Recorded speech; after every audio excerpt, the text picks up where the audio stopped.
And if everyone just, you might get a pop-up on your screen, just click OK or got it or whatever so that you can continue on. And I'll just start in with the welcome. So hello, everyone. This is Coffee in the Chat.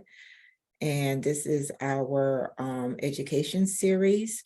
I'm Gail Morgan. I'm the Senior Outreach Specialist with the Wisconsin Alzheimer's Institute. And along with me today, we have Selena Ramsey, our Clinical Coordinator 2, and Ian Canovy, our Community Research Coordinator 2. And we present our series, Coffee in the Chat. Today, our speaker is the Director of Senior Services, Rick, and he leads Hunger Task Force's Senior Services Department. His team connects seniors with the Stock Box program across Wisconsin, as well as a variety of senior nutrition programs. He also oversees the Mobile Market, which is a grocery store on wheels that brings fresh and affordable foods to food deserts in Milwaukee County. Rick joined Hunger Task Force in 2004.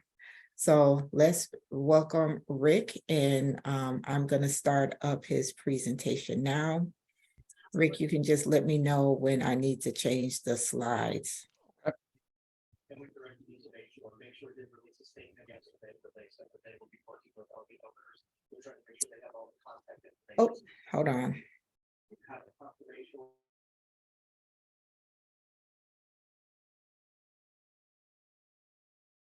I got one step.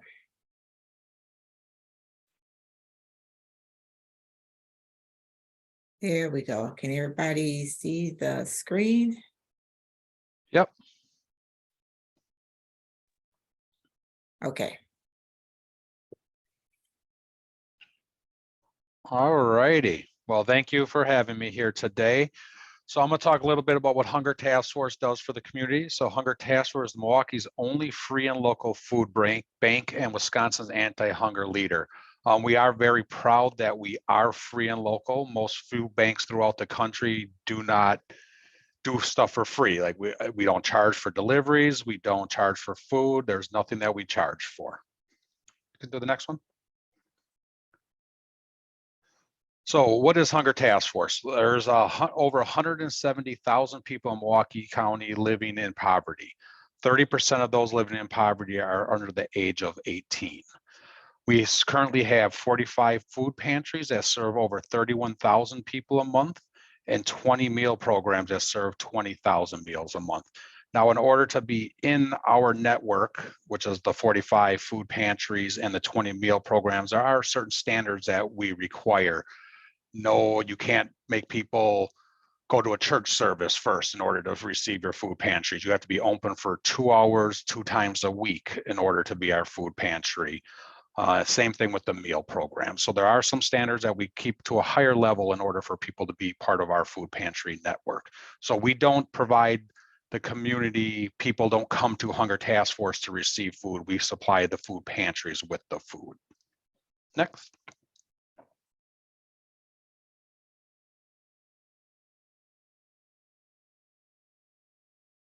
You can go to the next slide.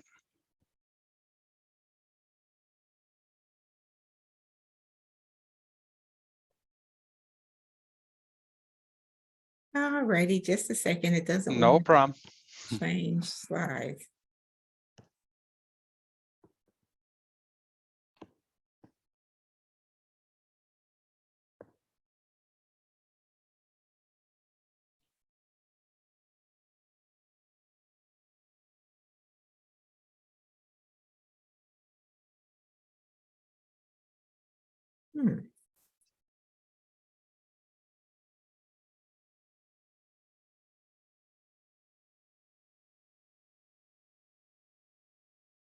Hang on a second.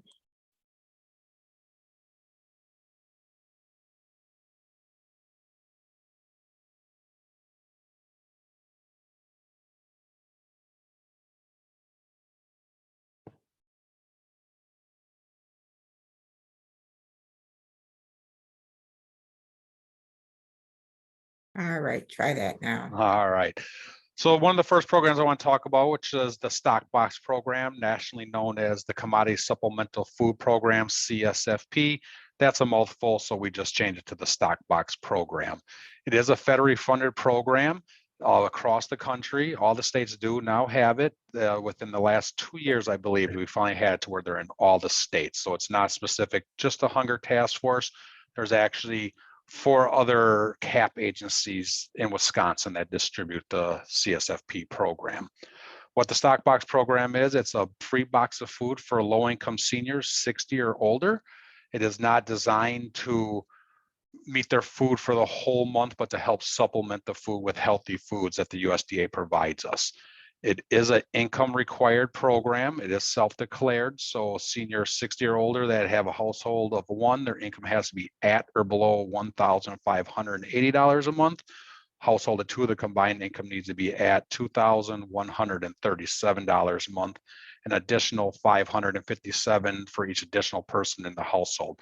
Where that comes into hand is if grandmother is raising her grandchildren, her income is above $1,580, but she has 2 grandchildren in the house, so the combined income is below the $2,700 a month. So even though her income would be not eligible, but with the 2 grandchildren in the house, she becomes eligible for the program.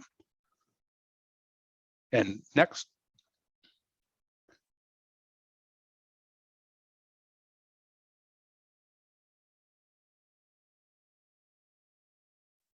We can just do it from this one if it's easier too. That way is fine. Okay. We currently have 153 sites in Wisconsin that we distribute the Stock Box at. The majority of them are senior centers, senior apartment buildings, food pantries, and churches. We are currently in 27 counties. Before the pandemic, we were only in 11 counties. We did get the permission from the state during the pandemic to increase this. So we are now, like I said, in 27 counties. You can see all the ones in yellow are the counties that we're in. So we are all throughout Wisconsin, and we're trying to continue to increase where we are able to distribute the stock boxes at. Our current caseload is 9,400 stock boxes a month. We are quite a bit above that currently. Our average for this fiscal year is 9,700 boxes that we're giving out a month. It's kind of making up for the rest of the state that's not able to distribute the boxes. Next.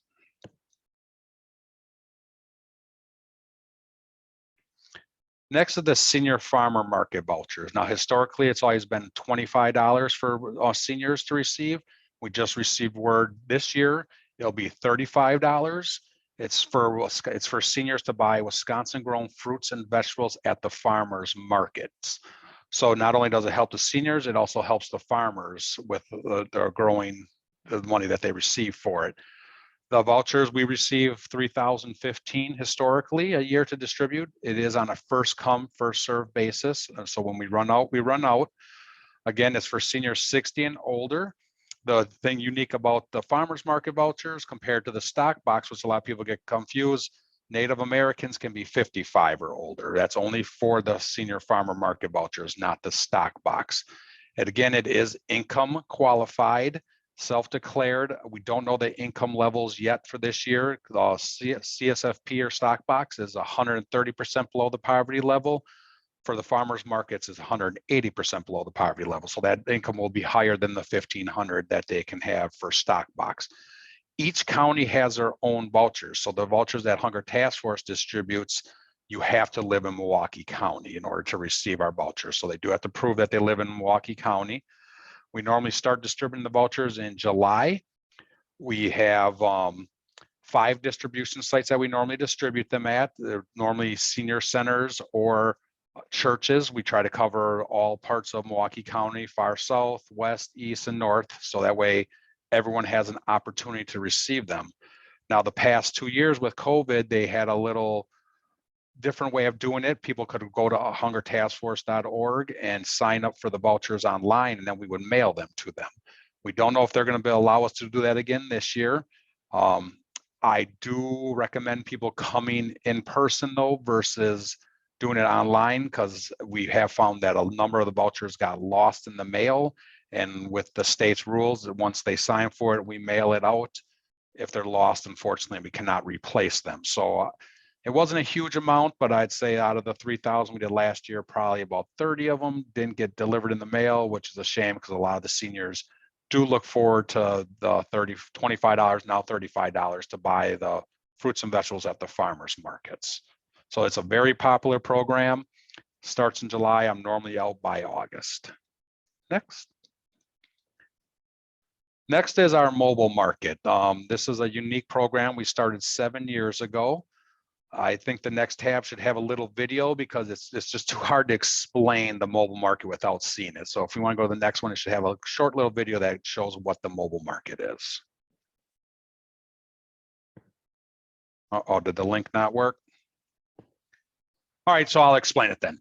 So the mobile market, as you can see on the previous one, it's basically a NASCAR trailer that we have filled with fruits and vegetables, meats and dairies.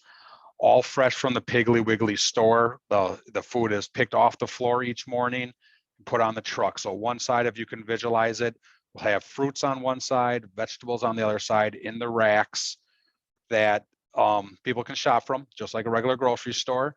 And then there's three coolers that has meat, dairy, cheese, some other things.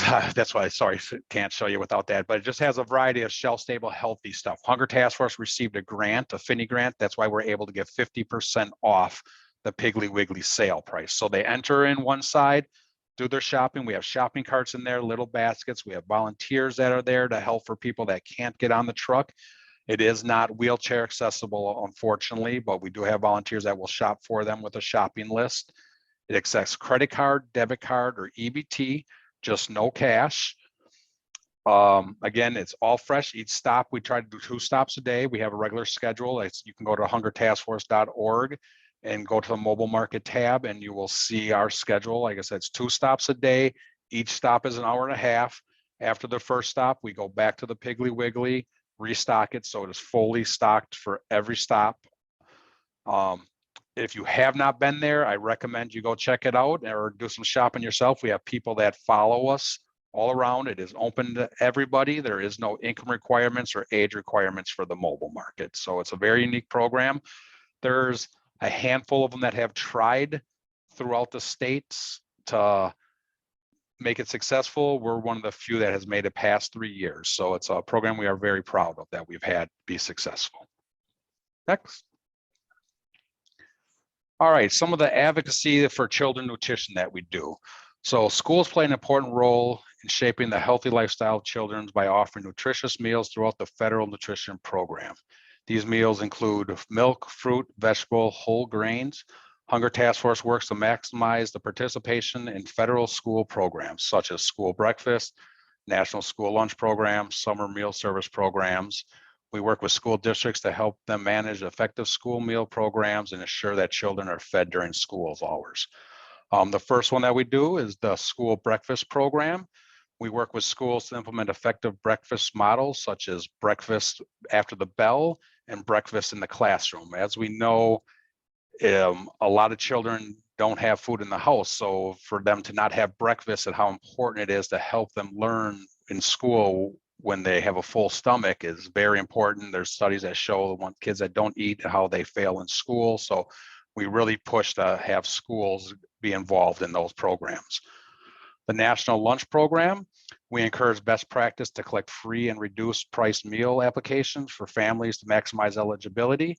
So what that means is we go to the schools and help the parents sign up for free or reduced lunch meals. So even if you're eligible, if you don't fill out the paperwork, they don't receive the reduced or free meals. So we have staff that go right to the schools and help sign up for that. The Child and Adult Care Food Program, that we just work with schools to connect and community programs to maximize that. What the Child and Adult Care Food Program is free, basically meals for adult daycare or after school care, things like that. So again, there's paperwork that needs to get filled out for that. So we help parents and adults sign up for that. Then we have the Summer Food Service Program. We work with parks basically to help give out free food. Again, like I said earlier, that we know a lot of kids go hungry in the summer if they don't have the school meals to help sign them up. So we have I don't know how many parks are in. We're in a number of parks where we have bagged lunches that they can come get for free. And the last thing is the SNAP Ed. We advocate for policies to improve and strengthen programs like the ones I just named. Along with advocacy work around children nutrition programs, we also provide direct nutrition education to students in MPS. This consists of in-class lessons, as well as time spent at our farm learning about the urban gardening and cooking with fruits and vegetables. Our nutrition programs is a really great way to educate students, help them make healthy choices and increase their physical wellness. As we also know, with 1 in 6 children in Wisconsin living in poverty, these children programs are key to making sure that children are have consistent access to healthy foods. Next. We also have a full team of Access members. So Access team, they help sign people up for food share, formerly known as food stamps. There's a number of ways that we do it. We go to some of the food pantries, we go to senior housing, they're at the mobile market, at veteran services, they visit immigration LEP communities. We have, as you can see on there, a number of different languages that we speak. So there's not too many languages that we can't help people with if they have problems with, not problems, if they don't speak English. Next. Besides doing those site visits, we also have 2 locations that they can go to help sign up for food stamps, or if they have questions with their food share card. If there's one thing, especially for seniors, a lot of them don't know about, you can claim your medical bills. It's kind of kept on the quiet, but if you have a lot of medical bills, you will receive more food share. So we have Alicia's Place, and we also have the Robles Self-Serve Center. Again, all these sites you can call with the number that's on there. If you have a client or a family member that needs help with food share or wanting to sign up, our staff will go do home visits to help them sign up. They'll help them sign up right on the phone, or they can come to any one of these sites and sign up for food share. Next. The last thing I have to talk about is our Hunger Relief Federation of Wisconsin. It's a statewide association of independent food banks and food pantries formed to express purpose of the mutual benefit in matters relating to funding, resource sharing, and public policy organization. So Hunger Task Force started this about 5 years ago when we realized there wasn't a way to connect all the other food pantries in the smaller rural areas, and they needed help with stuff. So we started the Hunger Relief Federation. It aims to connect anti-hunger advocates, partners throughout the state to engage in and expand the free and local independent model. Again, that's something we are very proud of. So we try to make sure that as many other food banks will be free and local as we are. Members of the Federation are also eligible to distribute the Badger Box. That's a new program that we started. It's a box of Wisconsin sourced foods purchased from small to medium-sized businesses and farms from across the state. We normally have 40 suppliers. So again, it's not only helping the clients that are receiving the Badger Box, it's also helping the small farmers. And this was real important during the pandemics. There was a lot of farms that would have went under if it wasn't for the Badger Box, where we were able to buy the food from them to produce the Badger Box.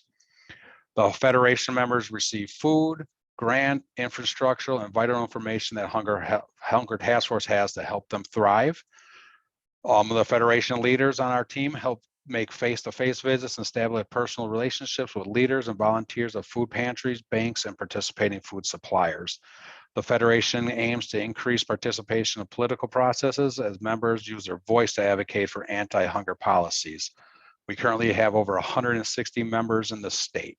I just want to kind of go back to that with making the policies and getting the word out there and people making phone calls. We do that a lot with our seniors also. When right now the Badger Box is only funded through June. We had them call the legislators, so many calls that they called us and said, okay, we support this program. Please stop having your seniors call us. So people calling and making noise actually does a lot of help. So whenever that call for action, if you see that, we would appreciate if you help call. And that's all I have. If you guys have any questions, you can ask them now, or you can always go to Hunger Task Force and see the other stuff that we do in the community.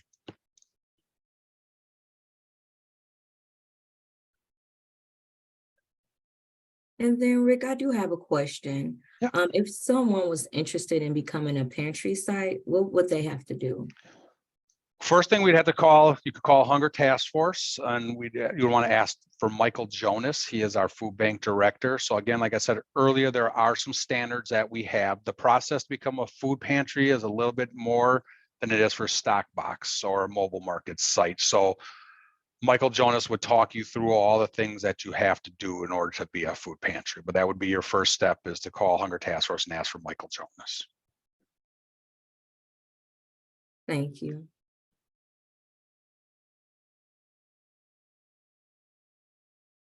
Does Hunger Task Force have a lot of volunteering opportunities of its own, or does it relate more to the other pantries? No, we have tons of volunteer opportunities. Pretty much Monday through Friday, we have opportunities. We have the stock box build, so all the boxes for the stock box, the 9,000 that we give out, we have to build those with volunteers. So we have that. The mobile market, like I said, is out 2 days a week. We have 3 volunteers at those. We have the farm, where in the summer with planting or picking the vegetables or cleaning the vegetables.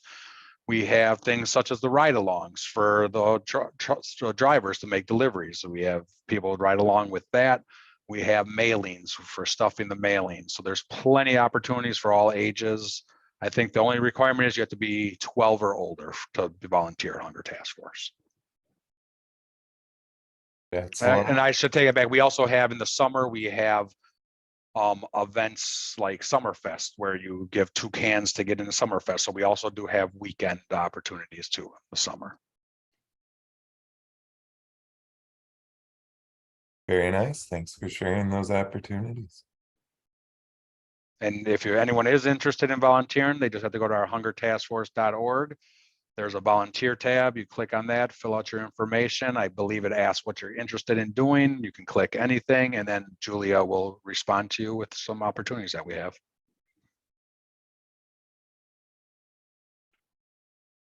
What is the difference between the Badger box and the stock box? So the Badger box is a little bit different than stock box. Stock box is all shelf stable foods provided by the USDA.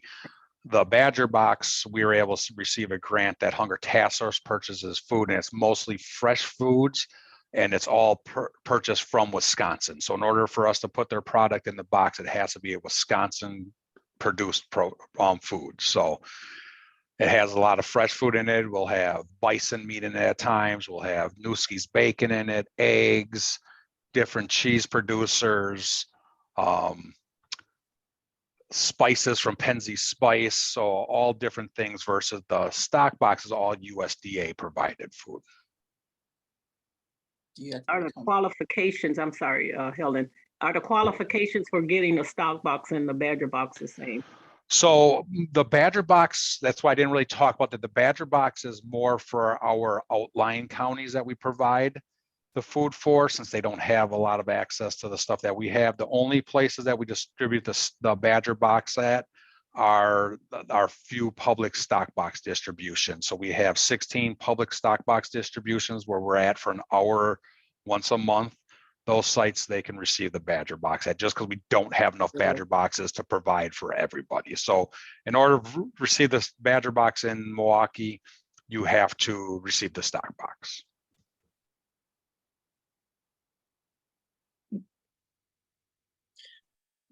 Did you indicate where we can go to get the mobile shopping, the 2 sites that you're at?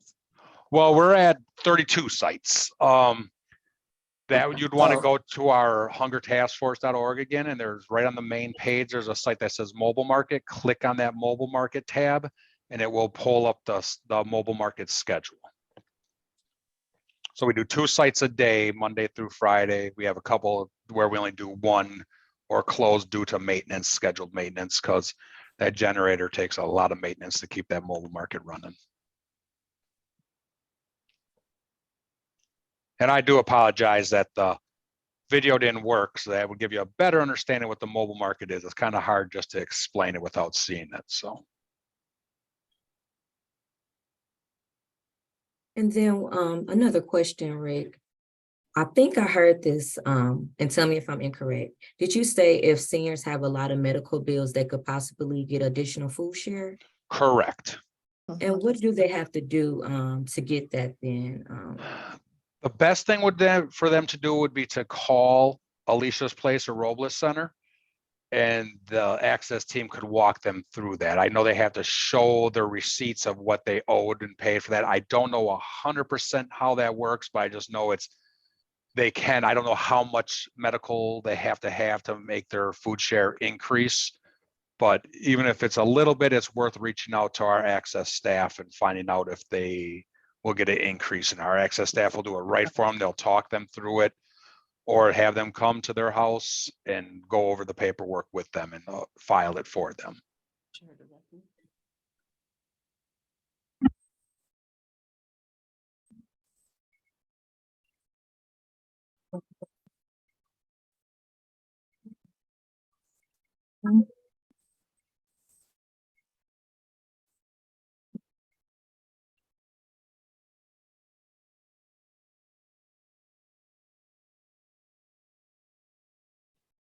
Are there any other questions?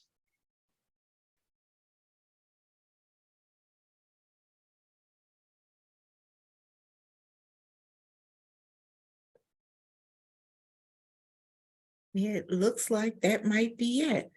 All right. Well, thank you guys for your time today. I appreciate you taking the time to listen a little bit about Hunger Task Force.